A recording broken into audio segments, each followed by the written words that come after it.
आज के इस अवसर पर हम सबके मध्य विराजमान आदरणीय डॉक्टर BN बंसल साहब, अंकुर बंसल जी, डॉक्टर पवन गोयनका जी, श्रीमान अजय हीरामल जी, जस्टिस VP सिंह जी और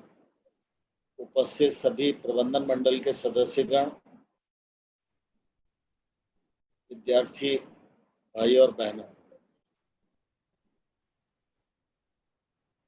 NDIM में आज दीक्षांत समारोह का अवसर है। मुझे बंसल जी का निमंत्रण मिला। इच्छा थी कि खुद उपस्थित होकर इस सभी माहौल में अपनी भागीदारी दर्ज करूं, लेकिन परिस्थितियों ने इजाजत नहीं दी और इसलिए हम सब लोग प्रौद्योगिकी का उपयोग करके इस दीक्षांत समारोह को संपन्न कर रहे हैं। किसी भी संस्था या व्यक्ति के जीवन में दीक्षांत समारोह या वार्षिक उत्सव या महत्वपूर्ण स्थान रखते हैं। आज भी इस दीक्षांत समारोह में विद्यार्थी उपस्थित हैं, उनके अभिभावक गण उपस्थित हैं और सभी लोग इस आनंदित वातावरण में भागीदार बन रहे हैं। मैं इस मौके पर सभी उपाधि ग्रहण करने वाले और पुरस्कार प्राप्त करने वाले विद्यार्थियों और उनके परिजनों को बहुत बहुत बधाई देता हूं। उनके अच्छे भविष्य के लिए अपनी ओर से बहुत बहुत शुभकामनाएं देता हूं। मुझे प्रसन्नता है डॉक्टर BN बंसल साहब के प्रयत्न और उनकी टीम परिश्रम, उसका परिणाम है कि NDIM बहुत कम समय में देश के सर्वश्रेष्ठ इंडस्ट्री लिंक्स बिजनेस संस्थानों में से एक है। इन संस्थानों में जो विद्यार्थी हैं, निश्चित रूप से वो उपाधि ग्रहण करने के बाद अच्छे संस्थानों में जाने वाले हैं और देश के नवनिर्माण में, देश के भविष्य के निर्माण में अपना योगदान देने वाले हैं। मैं इस अवसर पर 2-3 अनुरोध करना चाहता हूं। एक तो कोई भी विद्यार्थी जब शिक्षा ग्रहण करता है तो उसके सामने प्रमुख रूप से एक विषय रहता है कि शिक्षण समाप्त होने के बाद वो आजीविका को प्राप्त करे। यह आवश्यक भी है, क्योंकि बिना आजीविका के जीवन को चलाना बहुत मुश्किल है। आजीविका का लक्ष्य प्रधान रूप से रहना ही चाहिए, लेकिन आजीविका के साथ साथ देश के समाज के प्रति और अपनी पूर्व संस्था के प्रति और आचार्यों के प्रति जो हमारा दायित्व है, यह भी हमारी नज़र से कभी ओझल नहीं होना चाहिए। हम किसी भी क्षेत्र में काम करें, कितने ही बड़े ओहदे पर काम करें, कितनी ही अच्छी पगार हमको प्राप्त हो, हमारा जीवन तब तक सार्थक नहीं होता जब तक और हमारे कृतित्व से देश के आम गरीब लोग लाभान्वित न हो, क्योंकि हमारा देश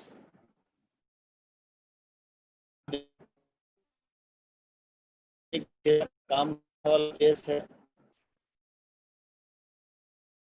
यह सच है कि हमारे देश में वो नहीं है। यह सच है खाद्यान्न से हम अधिशेष देश में जाने जाते हैं। आज हमारे पास खाद्यान्न की किसी प्रकार की कमी नहीं है, लेकिन उसके बावजूद भी इस सच्चाई से हम इनकार नहीं कर सकते कि अभी भी देश में बहुत सारे लोग ऐसे हैं जिनके जीवन है,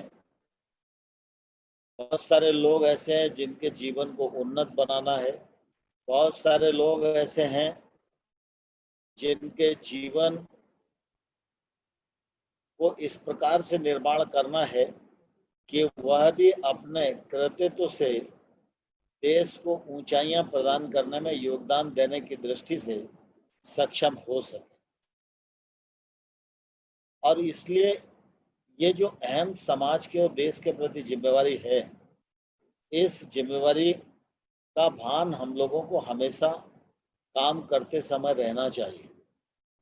देश में इंडस्ट्री के क्षेत्र में काम करने वाले लोग बहुत हैं, छोटी इंडस्ट्री के क्षेत्र में काम करने वाले लोग बहुत हैं, खेती के क्षेत्र में काम करने वाले लोग बहुत हैं, लेकिन इन सब के बावजूद भी अगर हम देखेंगे तो कुल मिला के देश की सामाजिक व्यवस्था में और देश की अर्थव्यवस्था में उपभोक्ता कौन है और उपभोक्ता का वॉल्यूम कितना है, तो कुल मिला के कोई भी प्रोडक्शन कितना ही महत्वपूर्ण हो, जब तक उपभोक्ता की क्रय शक्ति नहीं बढ़ेगी तब तक हम कितना ही अच्छा प्रोडक्शन करें तो उसका जितना फायदा होना चाहिए वो नहीं होगा। और इसलिए हमारी कोशिश होनी चाहिए कि हम जिस क्षेत्र में काम करने जा रहे हैं उस क्षेत्र में हमारे काम के केंद्र में गांव, गरीब, किसान और देश ये रहे, तो निश्चित रूप से हम जिस क्षेत्र में काम कर रहे हैं उस क्षेत्र में भी उत्तरोत्तर प्रगति करेंगे और हमसे समाज जीवन की जो अपेक्षा है उस अपेक्षा पर भी निश्चित रूप से हम खरे उतरते रहेंगे और हमारी योग्यता का, हमारी कर्मठता का, हमारे परिश्रम का लाभ अंतिम छोर पर जो व्यक्ति बैठा है उस तक मिलता रहेगा और पहुंचता रहेगा। मुझे बहुत प्रसन्नता है कि कितने ही बड़े औद्योगिक घराने हों, मैं मंत्री के नाते कई वर्षों से केंद्र सरकार में भी काम कर रहा हूं, लेकिन सामान्य तौर पर इंडस्ट्री के बारे में जैसी धारणा आम समाज में होती है वैसी इंडस्ट्री नहीं होती। उद्योग क्षेत्र में काम करने वाले कई लोगों से मिलता हूं तो उनके मन में भी गरीबों के प्रति संवेदना, मजदूरों का कल्याण, गांव का इंफ्रास्ट्रक्चर, गरीबी का उन्मूलन, उसमें CSR का उपयोग और उनकी इंडस्ट्री गांव, गरीब, किसान के लिए कैसे लाभान्वित हो सकती है, उनका उत्पादन कैसे सस्ता हो सकता है, उनका उत्पादन आम आदमी तक कैसे अपनी पहुंच बना सकता है, यह निश्चित रूप से उन सबके विचार के केंद्र में रहता है और इसका फायदा भी कंट्री को निश्चित रूप से मिल रहा है। आज यह भी विचार करना हम सबके लिए बहुत आवश्यक है कि खेती का क्षेत्र हमारे देश का महत्वपूर्ण क्षेत्र है। देश की लगभग 60% जो कार्यबल है वो खेती के काम पर निर्भर है और खेती के क्षेत्र में जो निजी क्षेत्र का निवेश है उसकी पहुंच नहीं है, खेती के क्षेत्र में अभी टेक्नोलॉजी की भी उतनी पहुंच नहीं है, तो निजी क्षेत्र का निवेश और टेक्नोलॉजी की अनुपलब्धता, इसके कारण हमारे देश का एक बड़ा भाग उपेक्षित है। तो इसी का परिणाम है कि किसान मेहनत भी करता है, पूंजी भी लगाता है, प्राकृतिक मार भी खाता है और खेती करता है तो घाटे की खेती करता है, लेकिन उसके बावजूद भी वो अन्न का उत्पादन करता है, सारे देश को पेट भरने का काम करता है। तो आज पढ़े लिखे वर्ग को यह सोचने की अनिवार्य जरूरत है कि खेती के क्षेत्र में निवेश कैसे पहुंचे, खेती के क्षेत्र में टेक्नोलॉजी कैसे पहुंचे और पढ़े लिखे लोगों का खेती के प्रति रुझान कैसे बढ़े। अब स्वाभाविक रूप से वो रुझान तो तभी बढ़ेगा जब एक कारखाने में जितनी पगार मिलती है कम से कम उतनी पगार का इंतजाम अगर खेत कर सकता है तो ही कोई पढ़ा लिखा व्यक्ति जाएगा। तो निश्चित रूप से आज उसकी उपस्थिति नजर नहीं आती है, लेकिन मुझे प्रसन्नता है, जैसा गोयनका जी भी बता रहे थे, कि अब कृषि के क्षेत्र में अनेक रिफॉर्म किए गए हैं। दुनिया भर के जो बंधन और कानून लगे हुए थे उनको हटाया गया है, कॉन्ट्रैक्ट फार्मिंग को प्रोत्साहन दिया गया है, आवश्यक वस्तु अधिनियम में संशोधन किया गया है, मंडी के प्रेमाइसेस के बाहर ट्रेड हो सकता है, ट्रेड पर कोई टैक्स नहीं लगेगा। जब जीएसटी आया था तो कहा जाता था एक देश एक कर, अब आज एक देश और एक बाजार की भी परिकल्पना मूर्त रूप ले रही है और एक देश एक राशन कार्ड, इसकी भी कल्पना मूर्त रूप ले रही है। तो हम तमाम सारे बंधनों में से प्रधानमंत्री मोदी जी के नवीन दृष्टिकोण के कारण ये रिफॉर्म कर पा रहे हैं और इससे खेती का क्षेत्र खुल रहा है और पढ़े लिखे लोगों की भी रुचि इस क्षेत्र में बढ़े और इस क्षेत्र में निजी निवेश आए, यह निश्चित रूप से आज समय की आवश्यकता है। इसलिए मैं आप सब लोगों से भी अनुरोध करना चाहता हूं कि जिन लोगों के पास अगर अपनी खेती है तो नौकरी जरूर करें और उसमें अपना जो योग्यता का योगदान है वो जरूर दें, लेकिन थोड़ा सा योग्यता का योगदान अगर खेती में भी होगा तो निश्चित रूप से फायदा होगा। फूड के क्षेत्र में निश्चित रूप से काफी काम हुआ है और उसी का परिणाम है कि लॉकडाउन की अवधि में भी अभी देखो आप देश में दुनिया भर की असुविधा लोगों को हुई होगी, लेकिन कोई व्यक्ति भूखा है यह 130 करोड़ के देश में कहीं नजर आता नहीं है। अभी कृषि उत्पाद संगठन बनाने की भी योजना है। यह योजना भी एक तौर से पढ़े लिखे लोगों के लिए रोजगार का अवसर सृजित करेगी। हमारे पढ़े लिखे लोग छोटी प्रोसेसिंग इंडस्ट्री अगर लगा सकें तो उसके लिए भी आत्मनिर्भर पैकेज में घोषणा की गई है मदद करने की।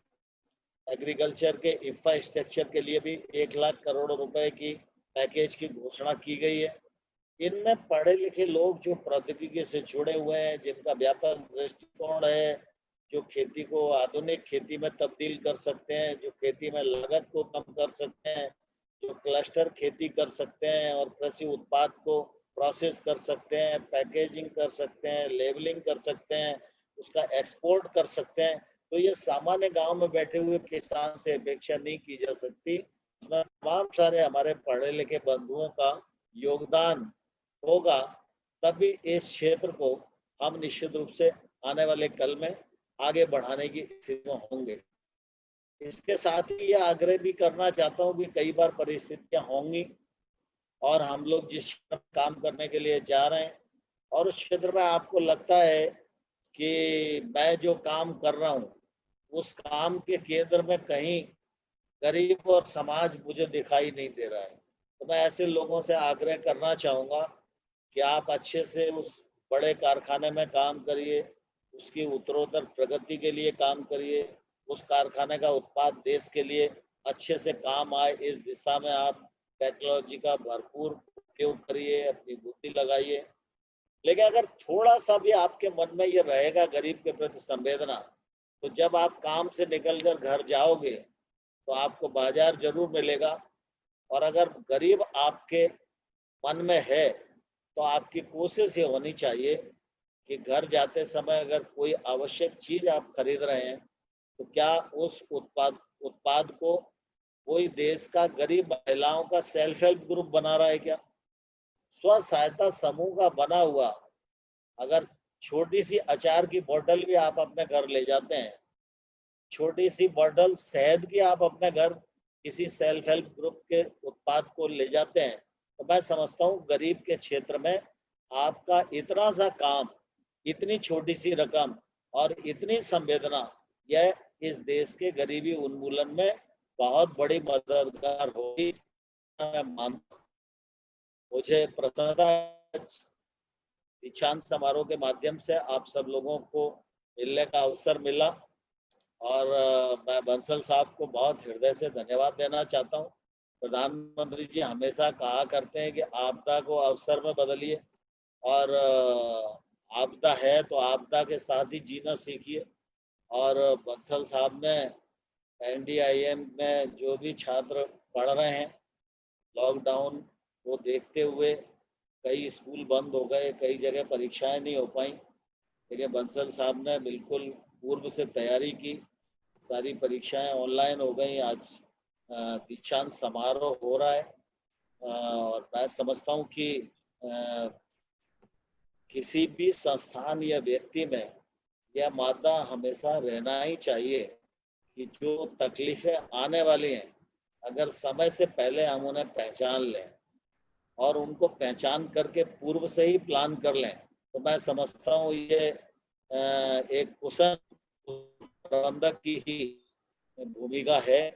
और ऐसे कुशल प्रबंधन की भूमिका बंसल जी और उनके सभी सहयोगी टीम निर्वहन कर रही है। और आपके नेतृत्व में जो बच्चे पढ़कर निकल रहे हैं तो निश्चित रूप से वो अच्छे से काम करेंगे, संस्थान का भी नाम रोशन करेंगे, आपके मन को भी संतोष होगा और देश के भी वो काम आएंगे, क्योंकि हिंदुस्तान दुनिया का सबसे बड़ा युवा राष्ट्र है और 21वीं सदी भारत की सदी। आने वाले कल में हमको श्रेष्ठ भारत का निर्माण करना है, आत्मनिर्भर भारत का निर्माण करना है और आत्मनिर्भर भारत का निर्माण करना ये युवा जगत के लिए सबसे बड़ी चुनौती है। और मुझे पूरा विश्वास है कि NDIM के छात्र इस चुनौती को स्वीकार करेंगे, परिश्रम पूर्वक काम करके इस चुनौती पर विजय प्राप्त करेंगे और भारत को आत्मनिर्भर भारत के रूप में तब्दील करने में एक निर्णायक भूमिका आप सब लोग निर्वहन करने में सफल होंगे। ऐसी मेरी ओर से आप सबको आपके उज्जवल भविष्य के लिए बहुत बहुत बधाइयाँ, बहुत बहुत शुभकामनाएं और बंसल जी को भी बहुत बहुत धन्यवाद मुझे आप सबके मध्य लाने के लिए। जय हिंद।